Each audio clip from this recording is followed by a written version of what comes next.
Welcome back to Monetization Mastery. In a previous video, in fact it was my first video, I demonstrated how I'd used Facebook Instream ads to successfully generate over $650,000 of revenue over an 18-month period, utilising the Instream ads feature on a number of Facebook pages that I had. What I thought I'd do now is go into a bit more depth on Facebook Instream ads and walk through everything I know about it in a series of videos due to come over the next month or so. And today's video is an introduction to Facebook Instream ads, some of the onboarding process parts that you need to do to get on there, and some of the considerations to think about before you even start with that.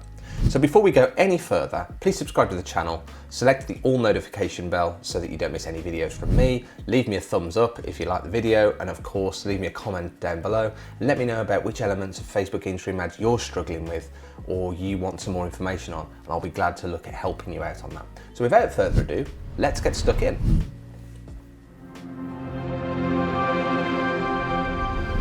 So what are Facebook Instream ads? Well, it's a little bit like what YouTube have in terms of advertising in videos. So it's a way to put someone else's advertisements in a video that you publish on your page. That's all there is to it really. So signing up to the platform is slightly different, but effectively as a creator or a publisher of videos, Facebook offers the opportunity for you to earn revenue when you insert advertisements in your videos if they're eligible, and then you receive a cut of the income from that, which is pretty great. And I'll link the page below to this, but in the Facebook Business Help Center, they've kind of got all the details about how it works and all the kind of things like that. But this is effectively what I did to earn the $650,000 I mentioned earlier in our early video, which was to just literally publish videos and make them eligible for Instream ads, inserting advertisements into those videos, which now can be done automatically by Facebook. And of course, then you end up with revenue for just producing videos, which is a pretty great way to earn some, I would say, semi-passive income, because you still have to put some effort in to create the videos in the first place. But once you've created them, it's quite easy. So there are a number of things to consider. And I would say read through all of this, and in the next section I'll be covering off policies and things like that, but it kind of covers in here Instream ad eligibility, what kind of content is eligible for monetization, and it also shows you about which countries and languages are available at the moment. And Facebook are onboarding more territories and areas to this. I think with the whole COVID-19 outbreak, some of this took a bit of a back seat, but I can start to see things happening in this space again, so no doubt they'll continue moving this. And there's some great views on here about setting up your payment account and understanding your monetization status and all this stuff. So it's definitely worth getting into. Don't forget to watch my other video where I'll demonstrate how I did that and some examples of that. In terms of an Instream ad itself, so Facebook have Facebook Watch, which is their kind of video player place on Facebook, and in here there are tons of videos from different things. And what would happen is effectively while a video is playing, you will at some point see a notification at the bottom right saying ads starting in 3, 2, 1, and then a 15-second advert will come up instead of the video, which might be to, I don't know, sign up to a betting site or purchase a particular brand of deodorant or something like that. And then it would just cut back to the video. So these Instream ads tend to be about 15 seconds long. So they're not overly invasive. They're not like YouTube ones where it's a 5-minute advertisement of someone trying to sell you a way of making money without doing anything, which doesn't actually exist, right? So it doesn't have a lot of that scam stuff in there. So the advertisers who use the platform are normally quite renowned brands, which you'll probably recognize when they come up. And a lot of kind of betting and media companies would obviously focus on sports related activities, for example.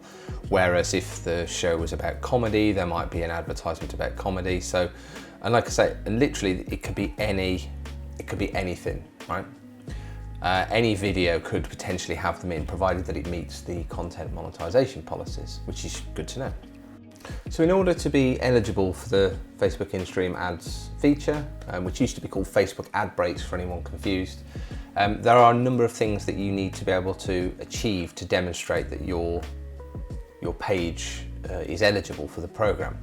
Now this used to be slightly different, and they have changed this slightly recently. So the previous criteria, for anyone who doesn't know, was that you needed 10,000 followers on your page, which I don't think has actually changed, but you also needed 30,000 1-minute views on videos which are 3 minutes or longer, which is quite a complicated criteria, and was often the one that caught people out because it requires you to have a pretty big audience to achieve that, and you'd have to do that within 60 days as well, in a rolling 60-day period, to get there.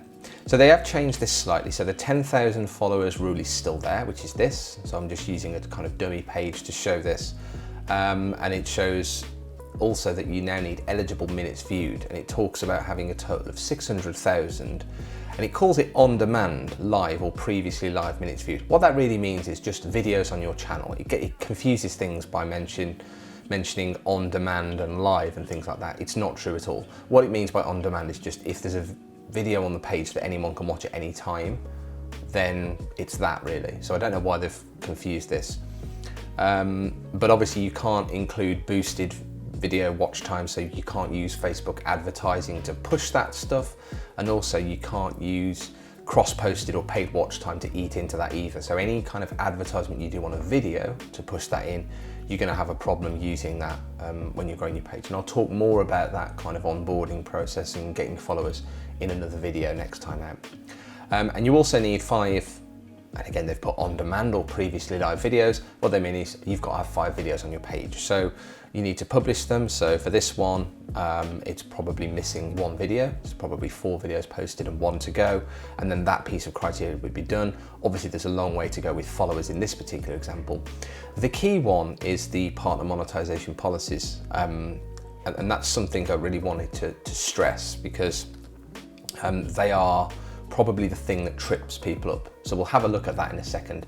In this case, this page is fairly new, and it actually falls foul of the policy issue because the page hasn't been active for 30 days. So that is another piece of criteria that you need to consider when you're standing up a Facebook page, is that it needs to be on Facebook for more than 30 days or up to 30 days before Facebook will consider you for monetization.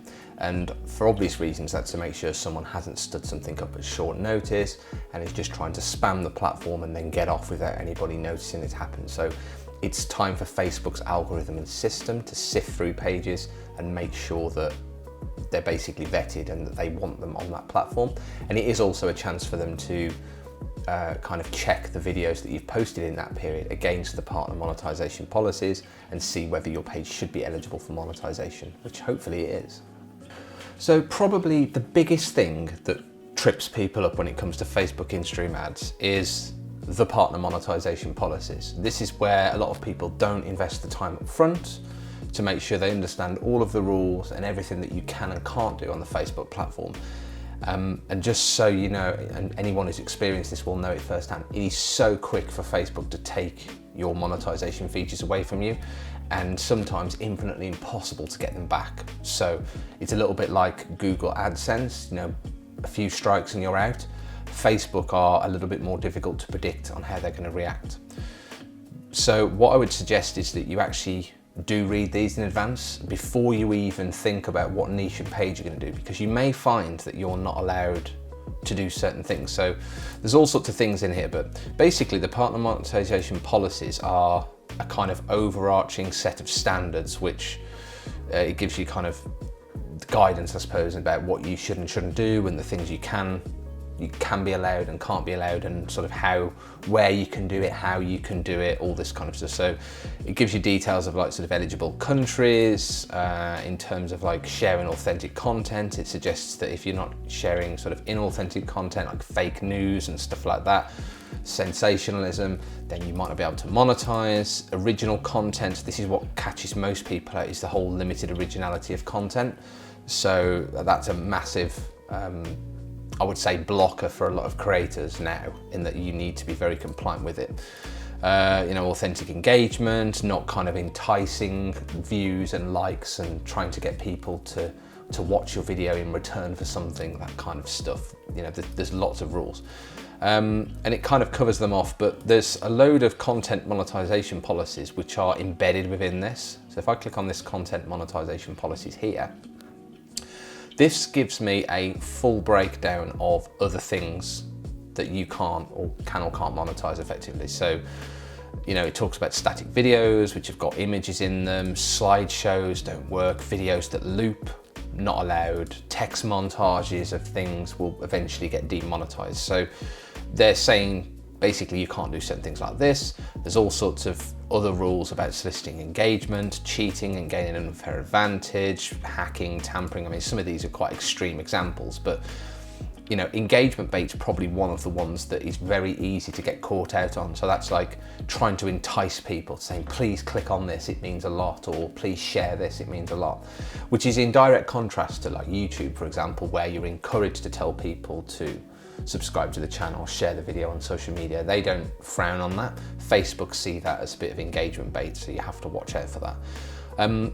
Obviously, restricted categories is a really important one because it covers objectionable activity, tragedy and conflict, you know, if there's death, or your videos are about illness, physical abuse, sexual abuse, anything like that, you have to be really careful the context that you're posting in, because you could have basically a sensitive earnings flag posted either against the video, or even have your whole page demonetized or flagged for monetization standards basically. And there's all sorts of things as well around sort of the obvious things: race, religion, gender, age, anything to do with these things is probably going to be frowned upon by Facebook. Now, it's not to say you won't get caught out if you did do some of these things, but eventually you would get caught, I think, and there's a chance that you'll have your page demonetized and all your hard effort is down the drain. So it's not worth worrying about. But this is a really good guide because what it tells you is the things they don't accept. So if you're creating a page on, you know, insider trading or bribery or something, and you're trying to expose that kind of stuff, there is a chance Facebook won't let you monetize that content just because of the nature of it. So that would immediately dictate what you can and can't monetize on the platform, and should therefore determine whether your page is worth looking at. So that's why I would suggest always read these things first, because you'll know then whether your ideas that you have are going to basically be allowed.